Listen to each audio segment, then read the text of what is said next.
बिस्मिल्लाहिर्रहमानिर्रहीम सैयदना करीमुन सल्लल्लाहु अलैहि वसल्लम। अस्सलाम वालेकुम स्टूडेंट्स, आज मैं आपको बेस 5 में मल्टीप्लाई करना बताऊंगी।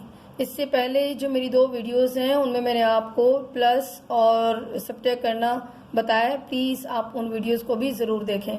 तो जैसे कि पहले भी मैंने आपको बताया कि 5 डिजिट में जो यूज़ हमारे पास जो नंबर यूज होते हैं वो ये है 0, 1, 2, 3, 4, यानी हमारा आंसर इन्हीं नंबर के गिर्द घूमेगा। 5 या 5 से बड़ा आंसर हमारे 5 बेस में नहीं आएगा। तो अब हम जो है मल्टीप्लाई की तरफ चलते हैं। तो हमारे पास वैल्यू है 324 मल्टीप्लाई 3। अब अगर आप बेस 5 में क्वेश्चन सोल्व कर रहे हैं तो यहाँ 5 लिखना मस्ट है। अब ये लिखने के बाद याद रखें कि हमेशा जब हम सिंपल मल्टीप्लाई करते हैं तो उसमें भी क्या करना होता है, हमने टेबल पढ़ने होते हैं। तो इसमें हम क्या करेंगे, सबसे पहले हम जो है 3 का टेबल 4 तक पढ़ेंगे, फिर 2 तक और फिर 3 तक। अब बेस 5 में जब हमने 3 का टेबल 4 तक पढ़ा तो हमारे पास डिजिट आया 3 4 12।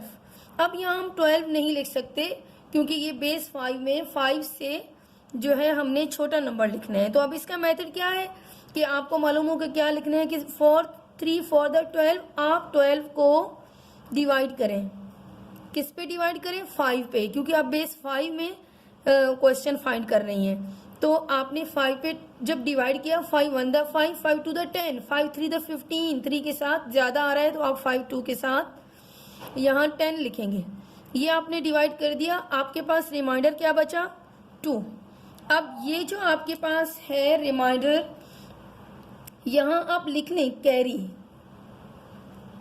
के कैरी, और ये आप लिख लें राइट डाउन। जो रिमाइंडर है उसे राइट डाउन का मतलब क्या है कि वहां नीचे आपने लिखना है ताकि आपको याद रहे।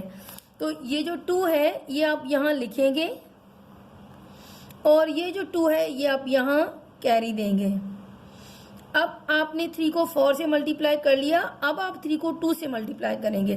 3 2 6 और 6 में आप 2 प्लस करेंगे, आपके पास क्या आया 6 7 8।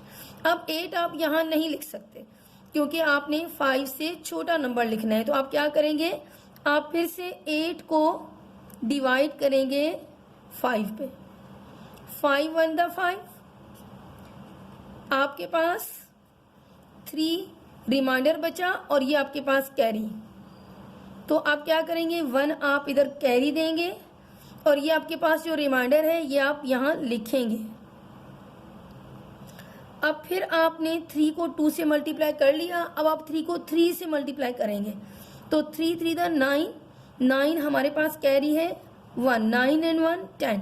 अब 10 भी 5 से बड़ा है तो हम 10 को फिर डिवाइड करेंगे रफ कॉलम में 5 पर, 5 2 10।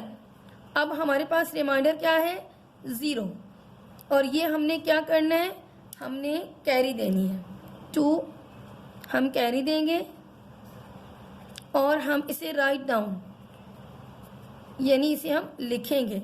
तो हमने सबसे पहले क्या लिखा 0, ये हम 0 लिखेंगे और 2 हमने कैरी देनी है। लेकिन हम यहाँ देखते हैं कि हमारे पास यहाँ कोई डिजिट ही नहीं है, हमारे पास डिजिट खत्म हो गया। अब हम क्या करेंगे, ये 2 यहाँ कैरी देने की बजाय यहाँ पर लिख देंगे। तो ये आपका आंसर आ गया।